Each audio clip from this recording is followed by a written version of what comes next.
Halo semuanya, tanpa banyak bacot kali ini Mimin akan melanjutkan pembahasan dari cerita sang keturunan terbuang Dragon Slayer yang kembali ke masa lalu. Cerita sebelumnya diakhiri dengan Zeke yang ingin mencari batu mana kompresi tinggi untuk menyempurnakan tungku milik Galeon Halberd demi mendapatkan pedang khusus yang digunakannya di masa lalu. Zaman keemasan merupakan titik di mana dimulainya zaman pembebasan yang bertujuan untuk keluar dari kekuasaan naga, dan zaman itu berakhir dengan kekalahan sang naga terkuat yang dijuluki sang naga iblis bernama Bahamut. Naga tersebut dikalahkan oleh sosok manusia yang bernama Teriakan Drakkar, sekaligus orang yang memberikan kedamaian di dunia ini. Saat itu relik kuno yang ditemukan merupakan peninggalan zaman keemasan para pahlawan di masa kejayaan sihir. Tak hanya itu, semua relik yang ditemukan melampaui teknologi modern dengan fungsi di luar akal manusia. Di antara relik tersebut terdapat batu mana kompresi tinggi yang bisa menyokong mana untuk satu desa. Beralih ke perpustakaan utama Akademi Drakkar, di mana tempat ini masih tertawa dengan baik, meskipun jarang digunakan disebabkan orang-orang percaya bahwa perpustakaan dibangun oleh Terakan sendiri.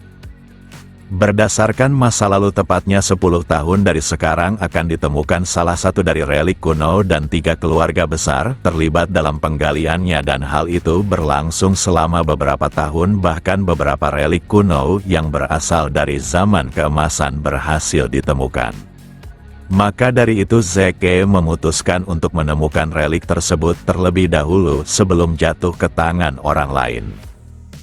Hanya saja dia sudah mencarinya seharian tapi belum menemukan tanda-tanda apapun yang bisa menuntunnya ke tempat relik kuno tersebut.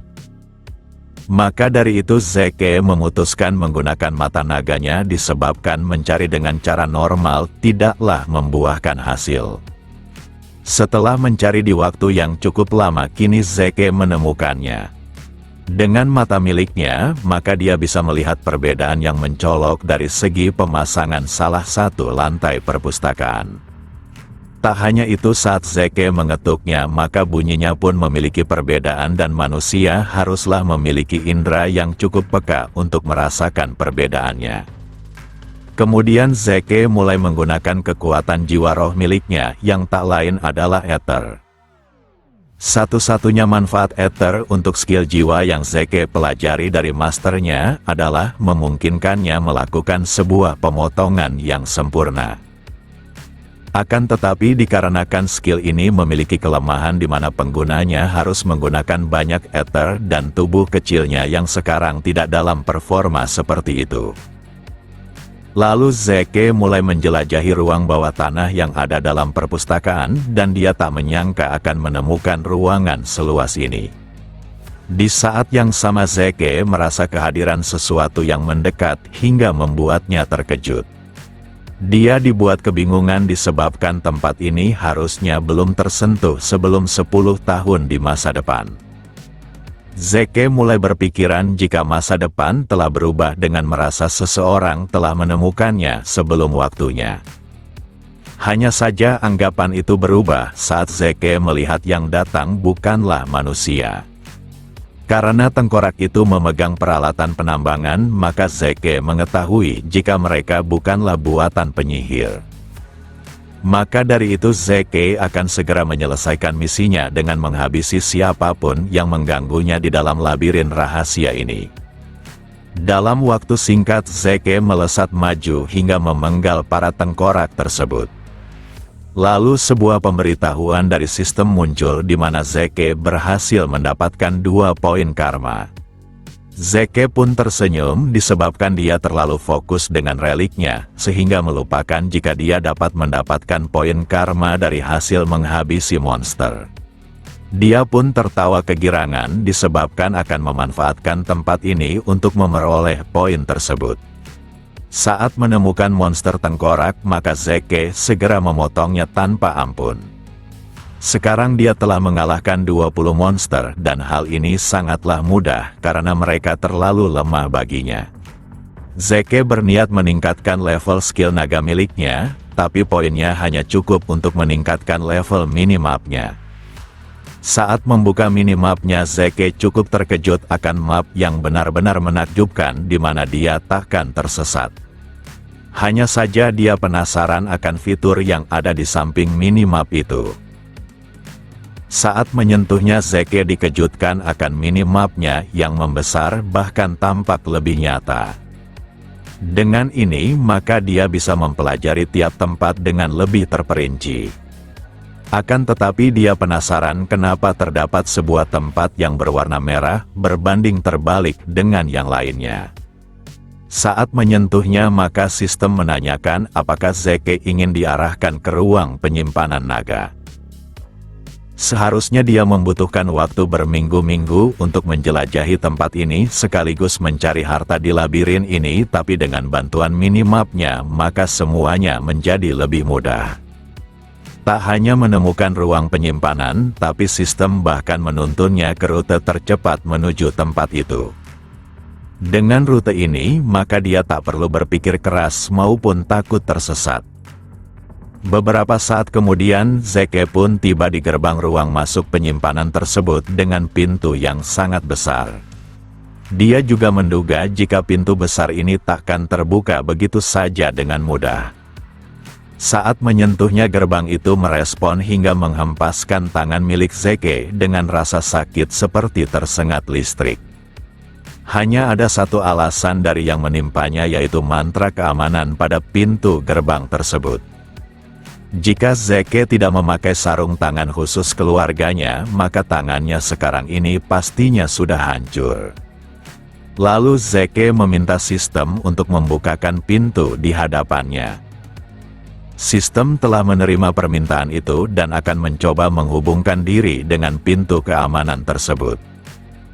Sistem pun mencoba melepaskan mantranya, tapi aktivasi alat otomatis gagal, hingga harus beralih ke alat manual. Zeke seketika tercengang karena sistemnya baru saja merespon ucapannya, padahal dia hanya sedang menghibur diri dengan mengajaknya berbicara. Sistem bahkan menjawab dan membenarkan hal itu, dan sistem menanyakan apakah Zeke memiliki permintaan lainnya. Selama ini Zeke tak pernah kepikiran untuk berbicara dengan sistem, tapi nyatanya hal itu bisa dilakukan. Lalu Zeke menanyakan hal yang sangat ingin diketahuinya, yaitu terkait alasan dirinya dipaksa regresi. Namun sistem tidak bisa menjawabnya karena pertanyaan itu di luar kapasitasnya. Lalu Zeke mencoba pertanyaan lain di mana dirinya ingin mengetahui penciptanya, tapi sistem enggan mengatakannya. Dikarenakan sistem itu tidak menjawab, maka dia memintanya untuk membuka pintu saja. Yang benar saja sistem benar-benar berhasil membukanya, padahal mantra itu sangatlah kuat. Lalu Zeke dikejutkan akan pemandangan yang dilihatnya, di mana peti yang tak terhitung jumlahnya berada di sana. Peti ini menyimpan item bagus dan langka diiringi harta emas yang bisa membuat seseorang kaya hingga 7 keturunan. Akan tetapi Zeke tidak peduli pada hal tersebut karena dia mencari sesuatu yang lebih berharga. Di mana dia berhasil menemukan beberapa batu mana kompresi tinggi. Zeke benar-benar tertarik akan semua item yang ada di sini, tapi dia akan memilih item yang diperlukannya terlebih dahulu dan akan sering bolak-balik mengambilnya. Saat Zeke ingin pergi, dia tiba-tiba saja merasakan sesuatu yang aneh. Perasaan itu sangat buruk dan Zeke merasa ada sesuatu yang tidak beres di sana. Kemudian tangannya tiba-tiba saja terhempas karena menyentuh sesuatu. Tak hanya itu, sebuah lingkaran sihir menyelimuti tubuhnya dengan sempurna, diiringi Zeke yang terus tercengang akan apa yang terjadi. Siapa sangka lingkaran sihir itu adalah mantra teleportasi yang membuat Zeke berpindah tempat. Dia pun kebingungan akan lokasinya dengan segera menanyakan keberadaannya pada sistem. Sistem pun menjawab jika Zeke telah tiba di lokasi rumah sang Dragon Slayer. Meski mengingat ingatan masa lalunya, tapi Zeke tidak mengingat informasi tentang tempat ini. Hal itu menunjukkan jika tempat ini belum pernah ditemukan meski di 10 tahun mendatang. Maka dari itu Zeke tak bisa diam begitu saja dan dia harus mencari tahu apa yang bisa didapatkannya.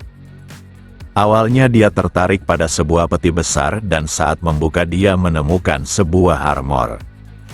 Dilihat dari manapun armor ini memiliki perbedaan tertentu dari zaman ini. Setelah mengamatinya Zeke menemukan sebuah lubang aneh di belakang armor tersebut. Lubang itu tampaknya memiliki ukuran yang sama dengan batu mana kompresi tinggi dan Zeke harus memastikannya. Batu mana ini pun menjadi sebuah baterai yang memberikan daya untuk armor itu. Dengan ini maka armor tersebut telah diaktifkan dan mulai bangkit sendirinya. Hanya saja sistem memberitahu jika telah terjadi kelebihan daya pada armor itu yang akan memicu ledakan. Walau Zeke berusaha untuk menjauh, tapi dia tetap saja mendapatkan dampaknya dan armor itu tergeletak di sampingnya. Dengan ini maka Zeke yakin jika armor tersebut dapat dioperasikan jika mendapat daya sesuai yang dibutuhkannya. Zeke sangat penasaran hal hebat apa yang dimiliki armor tersebut, tapi saat ini dia akan mengabaikannya dan datang kembali nantinya. Zeke terus menjelajahi area sekitar, tapi dia tak menemukan hal menarik lagi dan dia tiba di ruangan terakhir. Dia pun berpikiran jika tak ada lagi yang bisa berguna karena di depannya hanyalah sebuah tabung kaca. Kemudian sebuah pesan dari sistem muncul hingga mengubah pandangan Zeke. Sambil tertawa dia berkeringat disebabkan menemukan harta kuno yang sangat berharga. Di mana warisan dari leluhurnya berada di sini dengan berkaitan pada sang naga Bahamut. Walau naga legendaris itu telah mati, tapi Terakan Draker menyimpan jantung naga tersebut di tempat ini. Keberadaan jantung naga ini membuat Zeke mengerti akan perasaan yang tidak enak miliknya. Hanya saja keanehan itu makin pekat dan sekarang mulai menyerang tubuh Zeke yang bengong di sana. Sebuah ucapan terdengar di dalam kepalanya di mana terasa ada makhluk aneh yang mencoba mengambil alih tubuhnya. Siapa sangka salah satu dari mata Zeke telah berubah menjadi hitam. Meski begitu Zeke masih mampu bertahan dan dia terus mempertanyakan apa yang terjadi. Lalu sebuah pesan muncul di mana Zeke diperintahkan untuk mengalahkan kutukan hebat dari jantung Bahamut. Kemudian sistem mencoba mengaktifkan skill pengendali mentalnya, tapi skill itu mengalami error. Pengaruh dari kutukan jantung naga itu membuat Zeke bertekuk lutut. Dia juga mendengar ucapan yang memintanya untuk menghabisi semua manusia dan hal ini menunjukkan jika kutukan itu ingin mengambil alih tubuh Zeke. Kutukan itu meminta agar Zeke menerimanya dan dia akan bebas dengan kekuatan yang dahsyat. Hanya saja Zeke tak akan tergoda dan dia memutuskan menyundul kaca yang merupakan tempat dari jantung tersebut. Walau terluka Zeke tetap tertawa dan meminta kutukan itu agar takluk padanya. Zeke tak butuh siapapun untuk memberinya kebebasan karena dia akan menciptakan dunianya sendiri.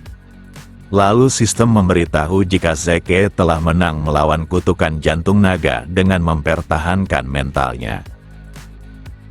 Jika saja dia manusia biasa, maka orang itu pastinya dipenuhi ketakutan dan gagal. Lalu jantung naga mengeluarkan sebuah cara yang mengikat tubuh Zeke. Di sana dia terus berteriak akan mana murni dan padat yang mencoba memaksa masuk ke tubuhnya. Walau hal ini terlihat bagus, tapi tubuh kecilnya mungkin saja takkan bisa bertahan dari amukan mana yang berpotensi meledak sekaligus menghancurkan tubuhnya. Maka dari itu Zeke harus melakukan sesuatu dan dia menggunakan ether miliknya untuk mengatasi amukan mana jantung naga. Jika berhasil maka mana mengerikan itu akan dapat dikendalikan. Beberapa saat kemudian ledakan telah selesai dengan meninggalkan lubang yang cukup besar. Di sana Zeke bertingkah aneh dan rasa sakit yang mencoba menenangkan amukan mana jantung naga. Beberapa saat setelahnya dia pun berhasil dan Zeke sempat menganggap dirinya akan mati. Sekarang jantung naga itu benar-benar telah menghilang, menunjukkan jika dia sudah berdiam dalam tubuhnya.